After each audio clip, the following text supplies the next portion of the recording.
Jesus. ஹல்லேலூயா. இந்த காலை வேளையிலே கர்த்தர் உங்களை நேசிக்கிறேன் என்று சொல்லுகிறார். நான் உன்னோடு கூட இருக்கிறேன். எத்தனை பேர் ஆமென் சொல்றீங்க? இதுவரை உன்னை நான் நடத்தி வந்திருக்கிறேன், இன்னமும் நான் நடத்துவேன். உன்னுடைய எல்லா தேவைகளையும் நான் அற்புதமாய் சந்திப்பேன். உன்னை சுகத்தோடு ஆரோக்கியத்தோடு உன்னை நான் வாழ வைப்பேன். அல்லேலூயா. இந்த காலை வேளையில கர்த்தர் உன்னோடு பேச போகிறார். ஆமென் சொல்வீங்களா? அல்லேலூயா. பேசுகிறதுனால நான் தேவனுடைய வாயாக இருக்கிறேன். அல்லேலூயா. ஆமென். ஆண்டவர் உங்களோடு பேச போகிறார். கர்த்தர் நம்மோடு பேச போகிறார். எத்தனை பேர் ஆமென் சொல்றீங்க?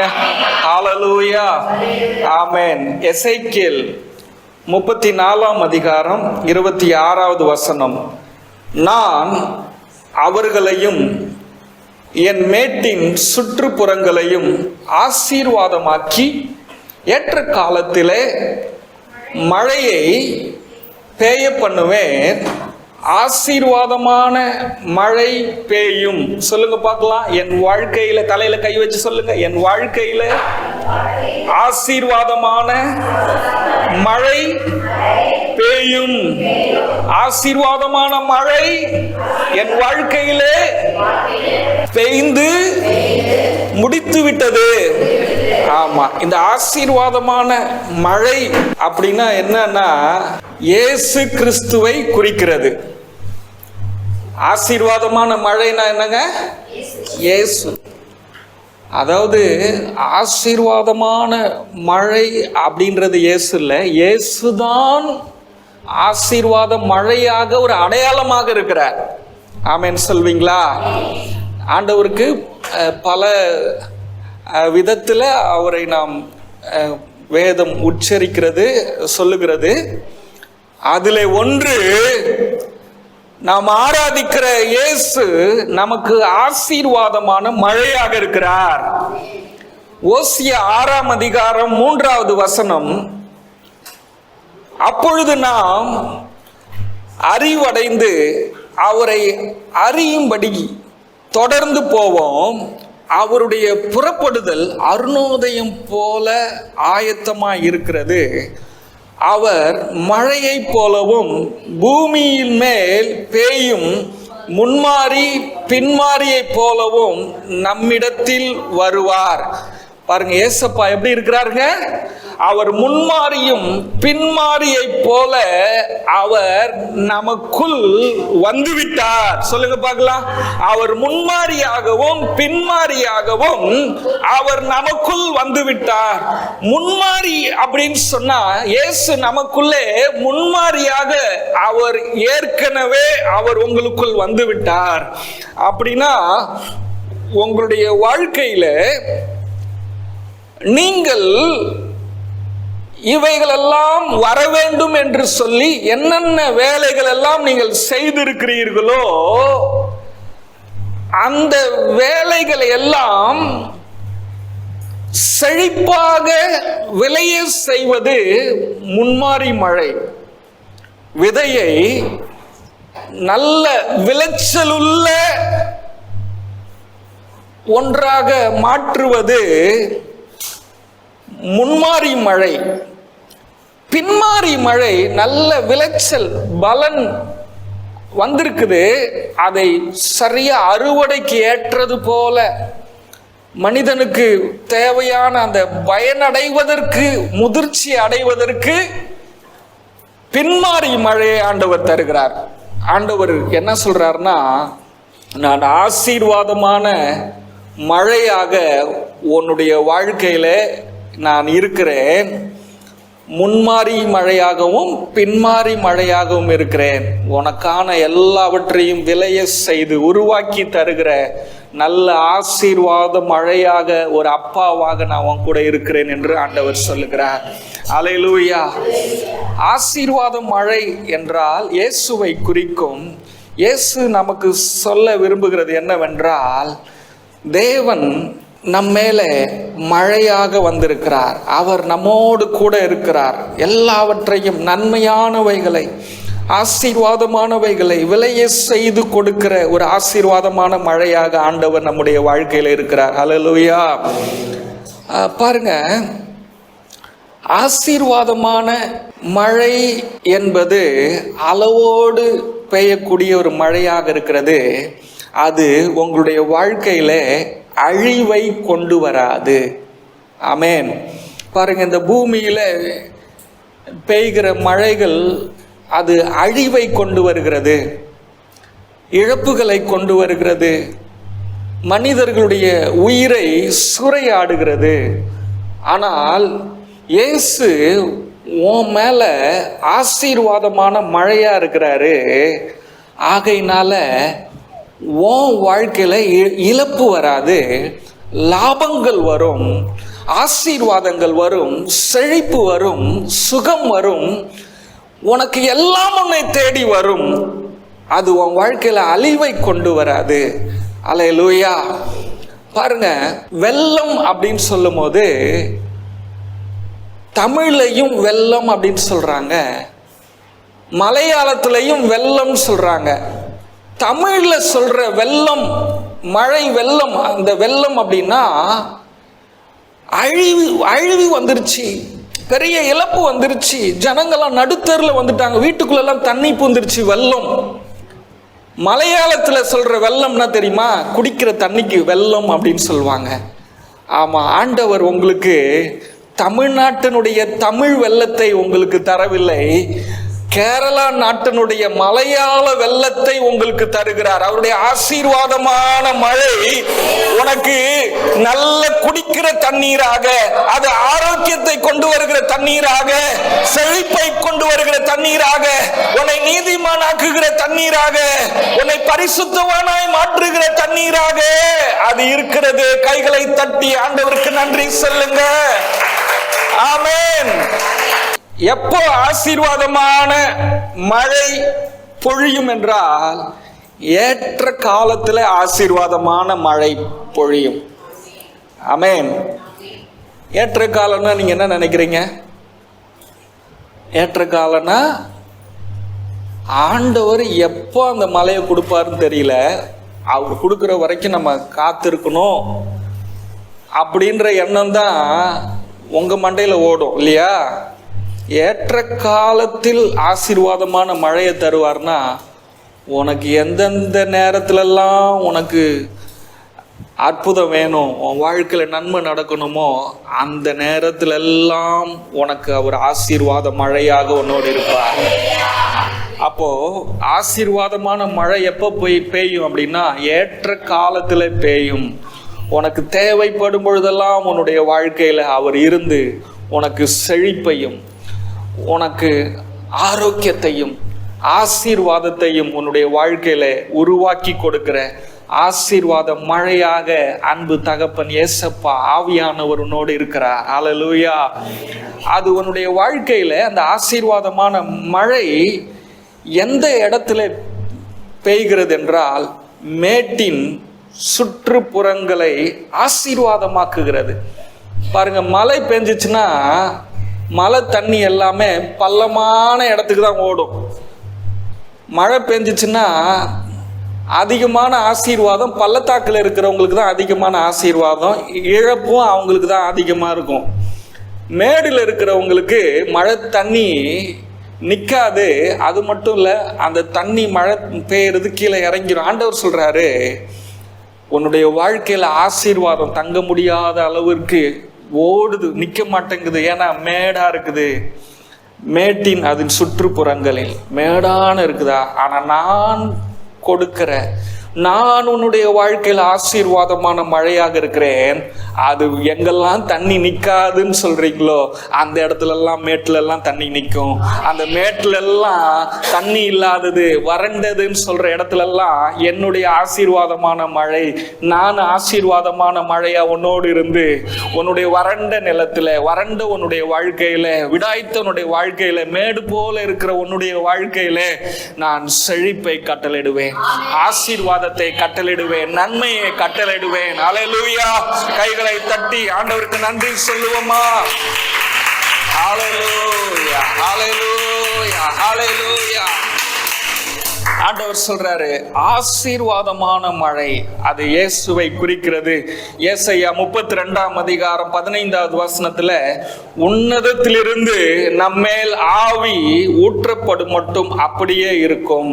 அல்லேலூயா. அப்போ ஆசீர்வாதமான மழைனா பரிசுத்த ஆவியானவர் நம்மேலே அவர் ஊற்றப்பட்டிருக்கிறார். ஆகையாலே வனாந்தரம் செழிப்பான வயல்வெளியாகும். அல்லேலூயா. அப்ப ஆண்டவர் சொல்றாரு, நான் உன்மேல் ஏற்கனவே ஊற்றப்பட்டிருக்கிறேன், உன்னை அபிஷேகம் பண்ணி இருக்கிறேன். உன்னுடைய வாழ்க்கையில உன்னுடைய வயல் நிலம் என்கிற உன்னுடைய வாழ்க்கை, உன்னுடைய குடும்பம், உன்னுடைய தொழில், உன்னுடைய வருமானங்கள் எல்லாம் செழிப்பாக மாறும். சொல்லுங்க பார்க்கலாம். பரிசுத்த ஆவியானவர் என் மேல் ஊற்றப்பட்டிருக்கிறது, ஊற்றப்பட்டிருக்கிறார், என்னை நிரப்பி இருக்கிறார். நான் செழிப்பாக வாழ்வேன். அல்லேலூயா. கைகளை தட்டி ஆண்டவருக்கு நன்றி சொல்லுங்க. ஆமென், ஆமென், அல்லேலூயா. சந்தோஷமா இருக்கிறீங்களா? தேவனுடைய ஆசீர்வாதமான மழை வறண்டது, விடாய்த்தது எல்லாவற்றையும் அது செழிப்பாக்கும். ஆமென் சொல்வீங்களா? அந்த ஆசீர்வாதமான மழை அவருடைய ஆலயத்திலே இருக்கிறது. அவருடைய ஆலயத்தில் நீ இருக்கும் பொழுது உன்னுடைய வாழ்க்கையை அவர் ஆசீர்வதிக்கிறார். ஆரோனுடைய கோலை தேவனுடைய ஆலயத்திலே கொண்டு வந்து வைத்தார்கள். அந்த கோல் துளிர்த்தது, அந்த கோல் அது பூ பூத்தது, அது காய் காய்த்தது, பழமாய் மாறியது. அல்லேலூயா. தேவனுடைய ஆலயத்தில் நீ இருக்கிறாய். அவருடைய ஆசீர்வாதமான அந்த மழை, பரிசுத்த ஆவியானவருடைய வல்லமை உன்மேல் ஊற்றப்படுகிறது. நீ எந்த நிலைமையில இருந்தாலும் நீ நிச்சயமா துளிர் விடுவாய். உன் சுக வாழ்வு துளிர்த்தது. ஆமே. நீ பூ பூப்பாய், நீ காய் காய்ப்பாய், நீ பழமாய் மாறுவாய், பூத்து குலுங்குவாய், தேசத்திலே பலம் தருவாய். ஏனென்றால் உன்னுடைய அப்பாவே உனக்கு ஆசீர்வாதமான மழையாக இருக்கிறார். நீ எந்த இடத்துக்கெல்லாம் போனாலும் எல்லா இடத்திலையும் நீ ஆசீர்வாத ஊற்றாகவே இருப்பாய். ஏனென்றால் உன்மேல் ஆசீர்வாதமான மழையாகிய பரிசுத்த ஆவியானவர் எப்பொழுது உனக்குள்ளே தங்கி தாவருகிறார்.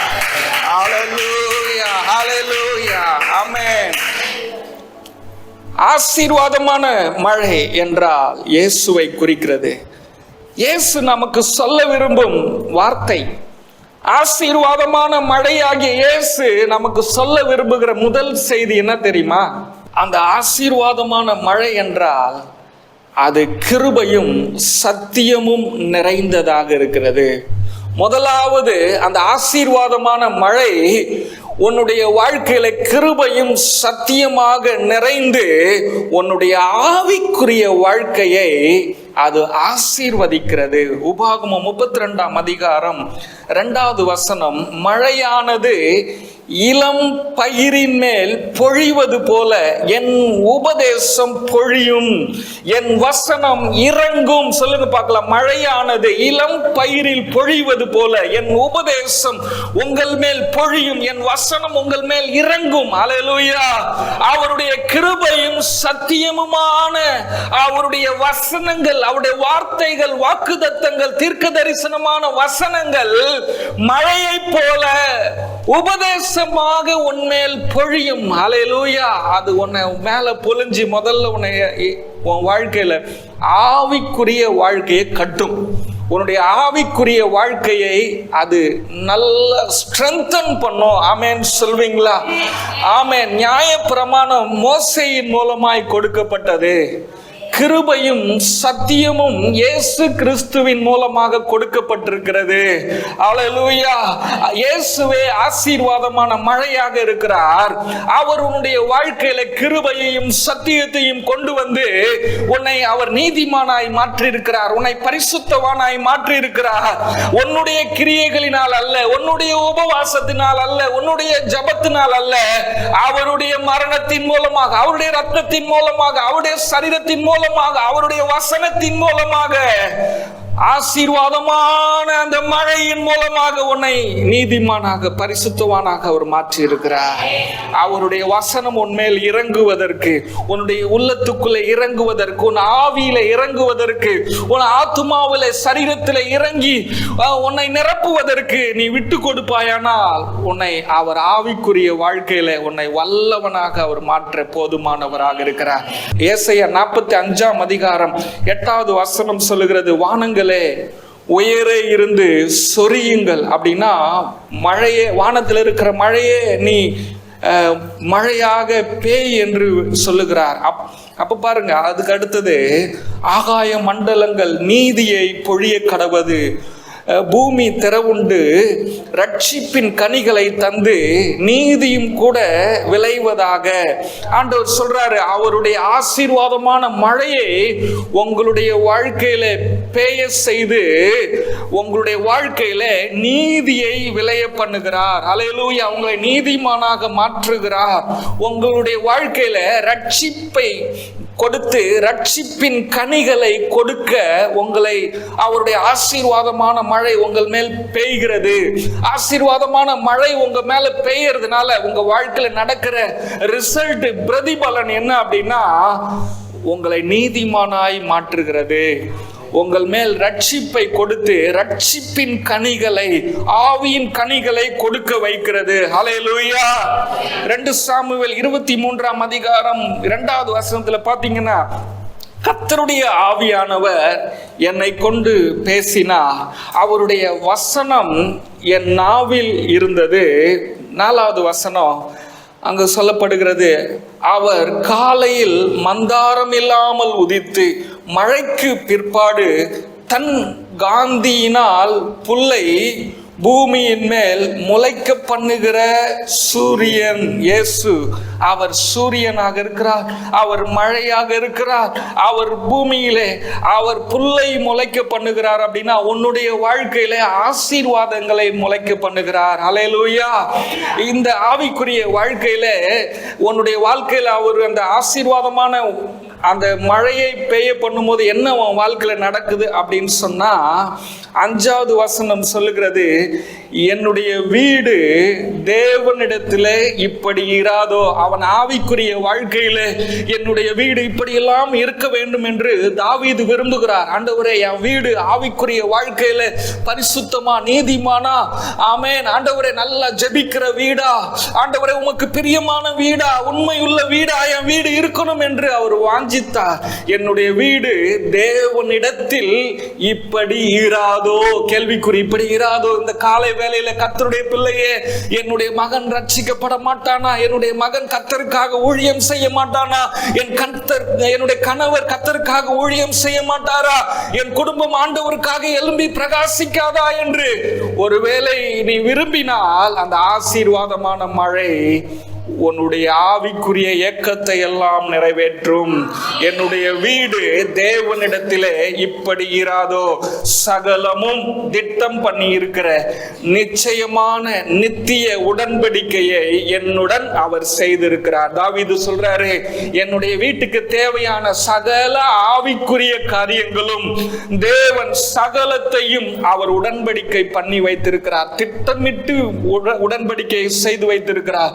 என்னுடைய குடும்பம் நிச்சயமாக அது ஆவிக்குரிய குடும்பமாக இருக்கும். என்னுடைய பிள்ளைகள் கர்த்தருக்காக நீதிமான்களாக, ஊழியக்காரர்களாக, என்னுடைய பிள்ளைகள் தேவனுக்காக எழும்பி நிச்சயம் பிரகாசிப்பார்கள். ஏனென்றால் தேவன் உடன்படிக்கை செய்திருக்கிறார். என்னுடைய குடும்பத்தை குறித்து சகலமும் திட்டம் பண்ணப்பட்டிருக்கிறது. அந்த திட்டமானது நிச்சயமான தேவனுடைய திட்டமாக இருக்கிறது. அது நித்திய திட்டமாக இருக்கிறது. அது உடன்படிக்கையாக இருக்கிறது. ஹல்லேலூயா. ஆதலால் என்னுடைய எல்லா ரட்சிப்பையும் எல்லா வாஞ்சையையும் வளர்ந்தேங்க செய்வாரோ? அவன் கேட்கிறான், வளர செய்வாரா?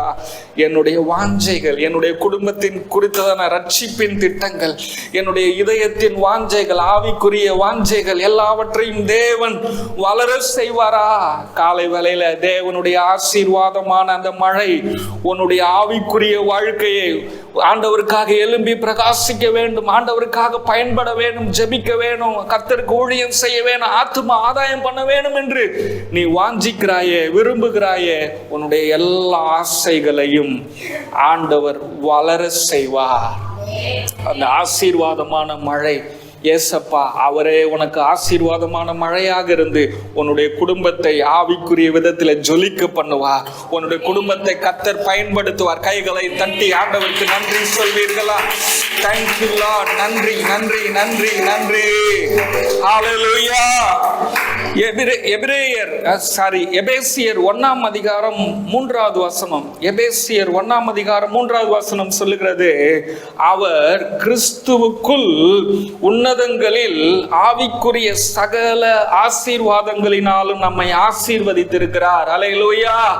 இயேசுவே நம்முடைய ஆசீர்வாதமான மழையாக இருக்கிறார். அவர் நம்முடைய வாழ்க்கையில நம்மோடு கூட இருந்து உன்னதங்களிலேயே அவர் சகல ஆவிக்குரிய ஆசீர்வாதங்களினாலும் உங்களையும் என்னையும் ஆசீர்வதித்திருக்கிறார்.